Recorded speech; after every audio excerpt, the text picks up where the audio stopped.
Once upon a time, we had a 9-hour delay on our way home from visiting family. Aside from being stuck at the airport with an understandably pissed off cat, there was literally nothing to do. That's when my boyfriend was there to save the day by introducing me to a game on his phone called Bloons Tower Defense. Since then, it's been a game that sort of circles back into our peripheral every now and again. When we're feeling brave enough to stomach a bunch of microtransactions, it really hits the spot when we feel like monkeying around on date night. For the most part, when we've chosen this game for an evening, it's because we are feeling non-committal about what to play. So obviously, it makes no sense when my boyfriend starts trying to talk me into playing one of the advanced maps. Seriously, some of these maps still haunt me in my dreams, and it's probably because there have been many nights we've had to go to bed without beating them. Oh no, god damn it! The worst thing you can do when playing with me is leave the auto start next round setting on. The main reason being that I'm in another tab half the time, so when all the balloons go whizzing by, it's probably because I was changing my music. He has no one to blame but himself for rushing if we lose when I've got 15k cash in the bank ready to spend. Go on. No. I sense I've made a mistake of some kind. When you play with more than one person, the money gets divided between everyone. In an ideal world, we'd both be happy with what we get, but the two of us are constantly trying to swindle each other for a little extra cash for that one big upgrade we've been saving up for. Most of the time, it's not a bad idea, because the bigger upgrades go harder. Very cool. For that shit. That's what I like to see my money being spent on. But sometimes it's just plain ridiculous. That's what you needed a loan for?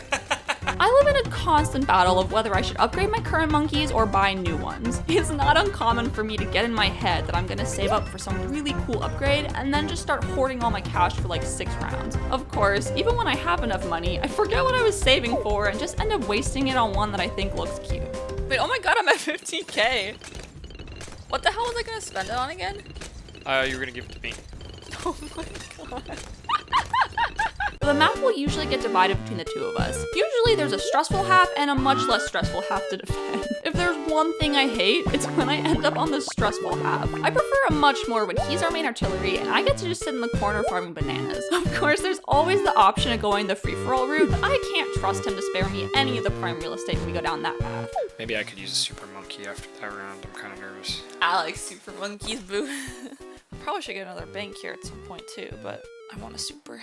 But the bank would help me get the super. Encroaching on my territory by building too close to the line of demarcation is a surefire way to get into some serious trouble. He's literally got the whole map to build on, and he still insists on doing it right next to me. Not in my house. Just because I like growing the bananas doesn't necessarily mean I'm any good at it. How do I like get the money from my bank? My boyfriend's usually our #1 monkey financer. He always prefers doing it himself, and it may have something to do with how I'm always letting them rot on the floor. Make sure you collect your bananas though they're rotting on the ground. Okay. I don't fully understand his strategy, but he sets up banana farms all over the place, and then I blink, and next thing you know, the money just starts pouring in. I'm not complaining. You generated 74k. In most cases, my boyfriend goes into the round with a pretty solid strategy. He always starts by placing what we'll eventually call the Hokage, and then from there, I get sort of lost in the details. It's kind of nice knowing that someone else has a plan, because that way I can just build the towers that are my favorite or that I think look cool. Oh my god, look, he's juggling! It's my winning strategy. Very nice placement of the ice monkey, Taryn. He's so cute. As we get into the higher rounds, I always start getting nervous. Oh god, we're getting into the 90s here. Oh jeez, the 90s. You know we're in the 90s when I have to ask my boyfriend like 3 times if it's okay to click play and start the next round. Cool, should I play? Yeah, let's go. I think we're okay. I think we're gonna be fine. It's usually these rounds where the balloons start getting dangerously close to the exit of the map, but I can always rely on him to pop some ability that summons a massive phoenix to roast everything on screen.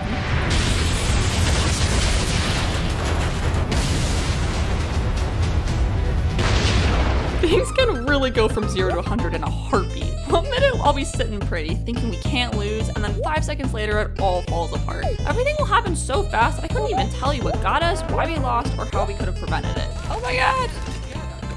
No! No! Around 95 too.